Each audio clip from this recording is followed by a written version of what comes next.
आजच्या या कार्यक्रमास उपस्थित असलेले महात्मा फुले एज्युकेशन सोसायटी,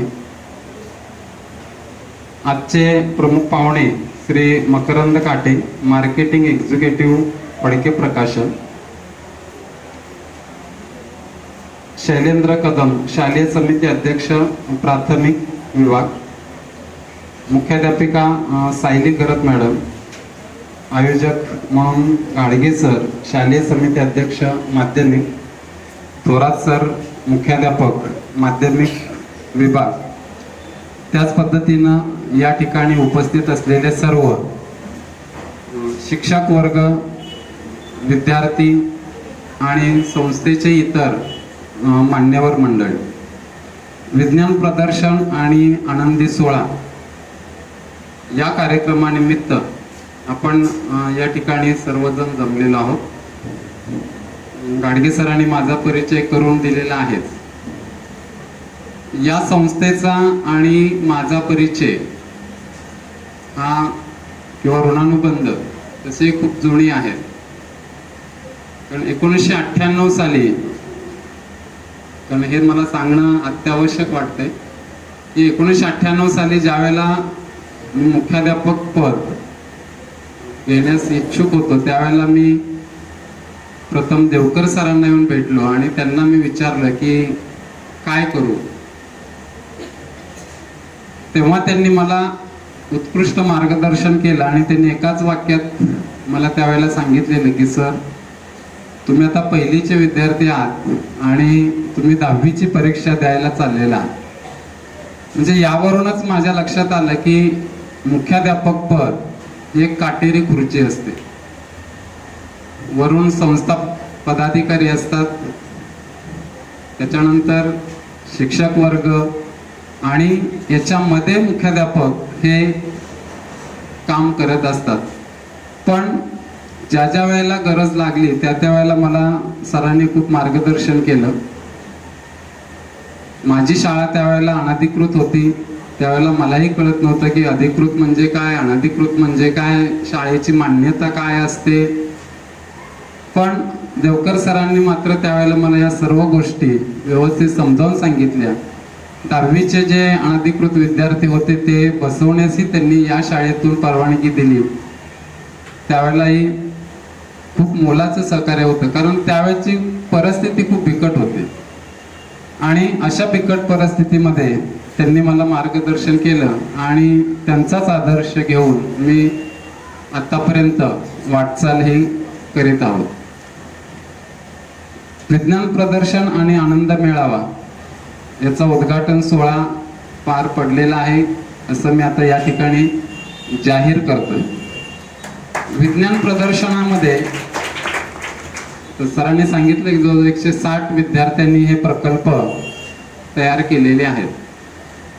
विज्ञान प्रदर्शनामध्ये आपण बऱ्याचशा संकल्पना या मांडत असतो आणि या संकल्पना बऱ्यापैकी इनोव्हेटिव्ह किंवा नाविन्यपूर्ण असतात. या ज्या संकल्पना तुमच्या लेवलच्या असतात, कारण मूल ज्या पद्धतीनं एखादा विचार करतं तसं मोठा किंवा मोठ्या व्यक्ती सुद्धा त्या गोष्टीचा विचार करू शकत नाहीयेत. आणि विज्ञान प्रदर्शनामधून हा जो तुमचा गुण आहे, विचार करण्याची जी प्रवृत्ती आहे किंवा वेगळ्या पद्धतीनं विचार करण्याची जी वृत्ती आहे, ती वृत्ती बाहेर काढणं आणि ते प्रकल्पाद्वारे मांडणं हा खरा विज्ञान प्रदर्शनाचा मुख्य हेतू आहे.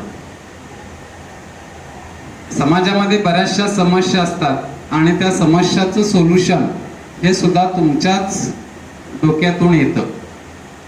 आज आपण बरेचसे उड्डाणपूल पाहतो, म्हणजे त्यावेळेची ती एक समस्या होती की वाहतूक व्यवस्था.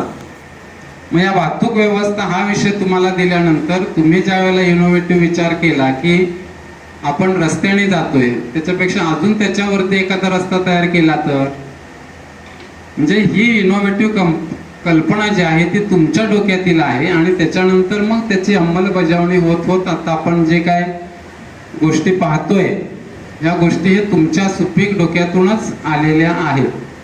आणि हे विज्ञान प्रदर्शन आता फक्त तुमच्या शाळेपुरतं मर्यादित आहे. त्याच्यानंतर ते गटशाळा विभागापर्यंत जाईल, तालुका पातळी जाईल, जिल्हा पातळी जाईल, त्याच्यानंतर राज्य पातळीवरती जाईल.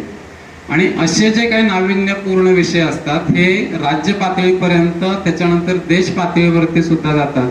तुमच्या सुद्धा शाळेतील असाच एखादा प्रकल्प देश पातळीवरती जावा ही मी आत्ताच तुम्हाला शुभेच्छा व्यक्त करतोय.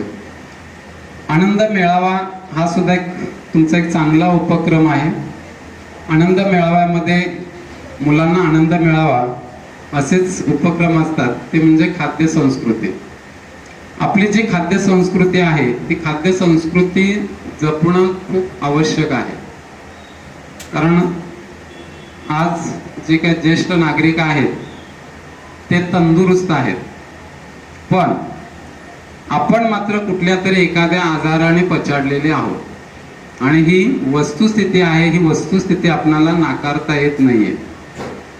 आणि याचं जर गमक तुम्ही ज्येष्ठ नागरिकांना विचारलं तर ते त्यांच्या आहारामध्येच आहे. त्यांनी घेतलेला जो पौष्टिक आहार आहे त्या पौष्टिक आहारामुळं आज ते व्यवस्थित जीवन जगत आहेत.